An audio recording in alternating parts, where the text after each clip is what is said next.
Niko Price versus James Vick takes place on the prelims of UFC Fight Night 161 Tampa. Jacek versus Waterson. It's going to be a real good fight. I'm looking forward to this one. It's on the prelims. Why? UFC, you can't be doing this to me anymore. Why is this card on the why is this fight on the prelims? And why is fucking Brock Weaver, your Contender Series guy, on the main card? Surely he has to earn a place there. Whatever. James Vick finally found himself on the prelims, the Homer Simpson of MMA. I believe he's going to win this one now. Homer Simpson's going to take the W. Niko, a lot of people make a huge deal out about James Vick's chin. I don't understand it, honestly. Because Niko Price has been KO'd one less time than James Vick. He gets rocked nearly every fight against Tim Means. If you remember, just before he landed the big punch, he got rocked and staggered against a cage. He was in all kinds of trouble there. He's had another couple fights where he gets completely rocked and almost dropped and finished. He has a knack for being hurt, and his chin ain't the best either. Okay, and I feel like James Vick with the range, they have the same reach, but James Vick's going to have the height. He throws a lot of kicks, and when you really look at James Vick's fights, he's very good. Okay, he used to be a ranked lightweight. Niko Price has never been in the rankings at welterweight. I've always said James Vick should have gone up to 170. I wish he had done it before Dan Hooker KO'd him, because I feel like that might have been one too many, and that's going to scar him for the rest of his life. There's a couple, like 1 or 2 KOs you can recover from in your career. You know, you can maybe recover from 1 KO. 2, now you're kind of testing it. Only some guys can really bounce back from 2 vicious KOs. But 3 now for James Vick is a little bit too much for me. But I'm willing to take a gamble. I'm sure James Vick is the underdog here because of his chin. And I'm sure he will most likely always be an underdog because of his chin. But I think moving up to 170... Listen, this ain't a lightweight moving to welterweight. This is a welterweight no longer killing himself at 55 pounds. James Vick's 6'3". Darren Till was deemed too big of a welterweight, and he's 6 feet tall. James Vick is 6'3". He is a welterweight. This isn't a smaller guy coming up. He's probably going to be bigger than Niko Price in there. Niko Price isn't the biggest of welterweights himself, but he's a big boy. I'm going with James Vick. When you look at James Vick's fights, he's doing well before he loses. Niko Price seems to just, you know, he's getting rocked or his opponent's getting rocked. He just wings bombs. But James Vick, until he gets KO'd, he's kind of winning fights. Justin Gaethje. He was piecing up Justin Gaethje for the first part of that round before he got caught against a cage with a minute left. He was tuning up Gaethje, destroying him with body kicks, front kick, leg kicks, staying out of Gaethje's range. Gaethje came darting forward once, missed, made the adjustment and landed a big shot on James Vick's chin. You look at Paul Felder fight. Well, it was an easy fight for Paul Felder. Yes, he punctured his rib, or punctured his lung in the 3rd round. But the first 2 rounds, very close. Very close fight, very competitive. James Vick hung in there. Dan Hooker. James Vick doing well again, even rocked Hooker against the cage at one point. Not badly, just made Hooker kind of stagger off balance with a powerful right hand, if I'm remembering correctly. James Vick is hanging in there until he isn't, and I think if he goes up to welterweight, he's going to cure that chin issue. I feel like a lot of people are picking him to lose here purely because of chin, and purely because of like the meme of it.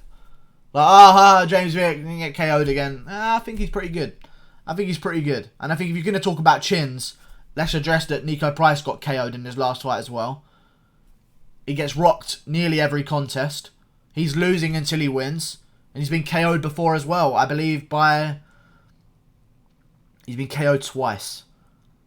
Abdul Razak Al Hassan KO'd Niko Price. There you go. That's the guy. What happened to him? Is he dead? Abdul Razak Al Hassan was a fucking threat. What happened to Abdul? Let me just check something. What happened to that guy? He was a fucking beast, and now he's just disappeared. He last fought UFC 228 Woodley versus Till, September 8th. Wow. Is he dead? I don't know what happened to Abdul Razak. If he's dead, rest in peace, honestly. But he was a fucking savage. I want to see him versus Jeff Neal. I completely forgot about him. Wow. Well, fucking hell. Alright then. Anyway, Niko Price, James Vick. I just feel like Niko Price is too one-dimensional. He's just going to wing massive bombs. I feel like James Vick's going to be able to keep the range. He's going to be able to take shots a little bit better as well. And I think the height's really going to throw off Niko Price. Because against Tim Means, who's also a tall guy that likes to play the range, although Niko Price won that fight, he struggled with the range. He struggled with the height. He had a very hard time finding the chin. He found it once, but that's because Tim Means, for a very tall guy, really likes to smother his work. And I never understand that. He really likes to get on the inside, hand fight, and then tune up with combinations, when he could realistically just stick behind his jab and keep the range. James Vick, I think, is going to do that. I think he's going to come out on top. And then I want to see James Vick versus... There's fights, man. There's fights to go round outside that ranking spot in welterweight. Welterweight might actually be one of my favourite divisions. It might be better than lightweight for me. I think welterweight's the best right now. Just outside the rankings, look at the names. Mike Perry, Jeff Neal. You've got... There's other guys. Having trouble thinking of them right now, but there's plenty of guys. Diego Sanchez still in the mix. Carlos Condit, Mickey Gore fighting soon. Maybe James Vick, if he wins this, can get the winner of that. Maybe the loser of this can face Mike Perry. You got Cowboy Oliveira, Nicholas Dalby just reinserted himself into the conversation at 170. There's a lot of guys. Gunnar Nelson's down there. Gilbert Burns as well. The list goes on of big names outside the rankings at 170. And I feel like a big win here is really going to be a good one for these guys in the division. And I feel like they should be looking to call out someone. One of these fun guys. Because if you beat the fun guys, 2 of them in a row, eventually you're going to get your chance at a shot at the world. So unless you want to call out Neil Magny and try and get ranked, Neil Magny doesn't seem like he's fighting anytime soon. Gilbert Burns wants Neil Magny. So if I'm James Vick or Niko Price, winning this one, I'm taking full advantage of the mic. You can't just go on there and say, hey, thanks guys, really glad to be here. Yeah, just good. Just thank you to my coaches. Like, no one cares. You're going to have a big call out here. Because there's a lot of guys to go around. Mike Perry's in the mix. You got Carlos Condit, Mickey Gall winner coming up soon. That's going to be a big fight with a little bit of hype behind it. Jeff Neal is in the mix. If you beat him, people are going to respect you at the division immensely. Because he's on an absolute tear. There's guys to go around. Man, welterweight's stacked as fuck.